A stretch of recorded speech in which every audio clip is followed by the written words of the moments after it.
ತಮಗೆಲ್ಲರಿಗೂ ಜೈ ಭೀಮ್ ಲಾಲ್ ಸಲಾಂ. ನುಡಿ ಬೆಳಗು ಓದುವಿನ ಮುಂದುವರಿದ ಭಾಗದಲ್ಲಿ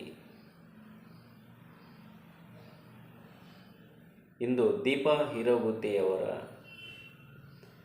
ತನ್ನಂತೆ ಪರರ ಬಗೆದೊಡೆ.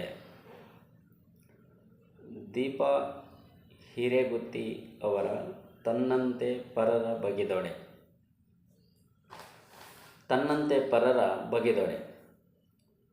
ಒಂದು ಪುಟ್ಟ ಹಳ್ಳಿಯಲ್ಲಿ ರವಿ ಎಂಬ ಹುಡುಗನಿದ್ದ. ಅವನಿಗೆ ಗಾಳಿಪಟ ಹಾರಿಸೋದೆಂದರೆ ಇಷ್ಟ. ಶಾಲೆಯಿಂದ ಬಂದ ಕೂಡಲೇ ಗಾಳಿಪಟ ಹಿಡಿದು ಬಯಲಿಗೆ ಓಡುವುದೇ ಕೆಲಸ. ರಜೆ ದಿನಗಳಲ್ಲಂತೂ ಇಡೀ ದಿನ ಅದೇ. ಮುತುವರ್ಜಿಯಿಂದ ಕುಳಿತು ಗಾಳಿಪಟ ಮಾಡುತ್ತಿದ್ದ. ಗಂಟೆಗಟ್ಟಲೆ ಕೂತು ಅದಕ್ಕೆ ಬಣ್ಣ ಬಣ್ಣದ ಎಳೆಗಳನ್ನು ಅಂಟಿಸುತ್ತಿದ್ದ. ಗಾಳಿಪಟದ ಮೇಲೆ ಚಿತ್ರ ಬಿಡಿಸುತ್ತಿದ್ದ. ಒಂದು ದಿನ ಹೀಗೆ ಗಾಳಿಪಟ ಹಾರಿಸುವಾಗ ಹುಡುಗನೊಬ್ಬ ಅಳುತ್ತಾ ಕುಳಿತಿರುವುದನ್ನು ನೋಡಿದ ರವಿ. ದಾರ ಇಲ್ಲದ ಹರಿದ ಗಾಳಿಪಟವನ್ನು ಹಿಡಿದು ಆ ಹುಡುಗ ಕುಳಿತಿದ್ದ. ದಾರ ಇಲ್ಲದ ಹರಿದ ಗಾಳಿಪಟವನ್ನು ಹಿಡಿದು ಆ ಹುಡುಗ ಕುಳಿತಿದ್ದ.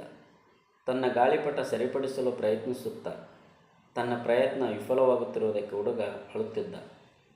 ಅರೆ, ಒಂದು ಗಾಳಿಪಟ ಹಾಳಾಗಿದ್ದಕ್ಕೆ ಇಷ್ಟು ಅಳುತ್ತಾನಲ್ಲ ಇವನು ಅಂದುಕೊಂಡ ರವಿ.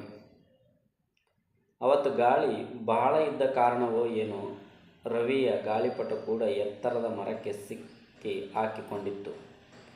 ರವಿ ಗಾಳಿಪಟ ಹಾರಿಸುವುದರಲ್ಲಿ ಎಷ್ಟು ನಿಪುಣನೆಂದರೆ ಗಾಳಿಪಟ ಸಿಕ್ಕಿ ಹಾಕಿಕೊಂಡ ಅನುಭವವೇ ಅವನಿಗಿರಲಿಲ್ಲ. ಈಗ ನೋಡಿದರೆ ಹತ್ತಲು ಅಸಾಧ್ಯವಾಗಿರುವ ಬೃಹತ್ ಮರಕ್ಕೆ ಸಿಕ್ಕಿ ಹಾಕಿಕೊಂಡಿದೆ. ರವಿಗೆ ಏನು ಮಾಡಬೇಕೆಂದೇ ತೋಚಲಿಲ್ಲ. ಬಹಳ ಬೇಸರ ಮಾಡಿಕೊಂಡು ನಿಂತ. ಕಣ್ಣೆಂಚಿನಲ್ಲಿ ನೀರು ಸಂಗ್ರಹವಾಗುತ್ತಿತ್ತು.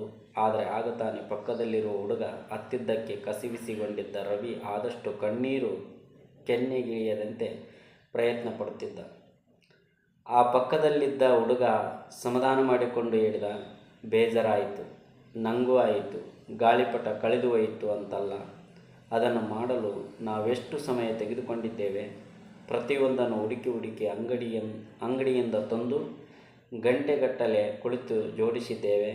ನನಗಂತೂ ನಾನು ಮಾಡಿದ ಗಾಳಿಪಟ ಅಂದರೆ ಗೆಳೆಯನಿದ್ದಂತೆ. ಅದರ ಜೊತೆ ಒಂದು ಸಂಬಂಧ ಬೆಳೆದಿರುತ್ತದಲ್ಲ, ಹಾಗಾಗಿ ಬೇಜಾರಾಗುತ್ತೆ ಮಾರಾಯ. ಆ ಹುಡುಗ ಅಳುತ್ತಿದ್ದಾಗ ನಿರ್ಲಕ್ಷ್ಯ ಮಾಡಿದ್ದಕ್ಕೆ ರವಿಗೆ ಈಗ ಬೇಸರವಾಗತೊಡಗಿತ್ತು. ಕೆಲವೊಮ್ಮೆ ಸತ್ಯ ಕಣ್ಣಿಗೆ ಕಾಣುವುದಕ್ಕಿಂತ ಭಿನ್ನವಾಗಿರುತ್ತದೆ.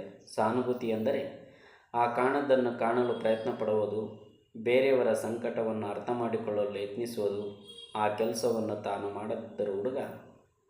ಮಾಡದಿದ್ದರೂ ಆ ಹುಡುಗ ಮಾಡಿದ್ದು ರವಿಯ ಕಣ್ಣು ತೆರೆಸಿತು. ಸಹಾನುಭೂತಿ ಎಂದರೆ ಬೇರೆಯವರ ಕಣ್ಣುಗಳಿಂದಲೇ ಅವರ ಸಮಸ್ಯೆಯನ್ನು ನೋಡುವುದು. ಆಗ ನಮಗೆ ಸಣ್ಣದೇನಿಸುವ ಅವರ ಸಮಸ್ಯೆಯ ಗಂಭೀರತೆ ಅರ್ಥವಾಗುತ್ತದೆ. ಯಾರಾದರೂ ಯಾವುದಾದರೂ ವಸ್ತುವನ್ನು ಕಳೆದುಕೊಂಡಾಗ ಮಾತ್ರವಲ್ಲ, ಸಂಬಂಧಗಳಿಂದ ದೂರವಾದಾಗ ಕೂಡ ಹೀಗೆ ಆಗುತ್ತದೆ. ಒಂದು ಸಂಬಂಧವನ್ನು ನಿಭಾಯಿಸಲು ವ್ಯಕ್ತಿಗಳು ವರ್ಷಗಳ ಪರಿಶ್ರಮ ಹಾಕಿರುತ್ತಾರೆ. ಸ್ವಂತದ ಸಂತೋಷವನ್ನು ತ್ಯಾಗ ಮಾಡಿರ್ತಾರೆ. ಅಂಥ ಸಂಬಂಧಗಳು ಮುರಿದು ಹೋದಾಗ, ವಸ್ತುಗಳು ಕೈ ತಪ್ಪಿದಾಗ ಸಂಕಟದಲ್ಲಿರುತ್ತಾರೆ. ಆದರೆ ಜನರು ಅವರ ಸಂಕಟದ ಅರಿವಿಲ್ಲದೆ ತಮ್ಮ ಮನಸ್ಸಿಗೆ ಬಂದ ಅಭಿಪ್ರಾಯ ಹೇಳುತ್ತಿರ್ತಾರೆ. ಆದ್ದರಿಂದ ನಮ್ಮ ದೃಷ್ಟಿಕೋನದಲ್ಲಿ ಯೋಚಿಸುವ ಬದಲು ಅವರ ಕಣ್ಣಿನಿಂದ ನೋಡಿದರೆ ಬೇರೆಯವರ ಬಗ್ಗೆ ಬೇಕಾಬಿಟ್ಟಿ ಅಭಿಪ್ರಾಯ ವ್ಯಕ್ತಪಡಿಸುವುದು ಕಡಿಮೆಯಾಗುತ್ತದೆ.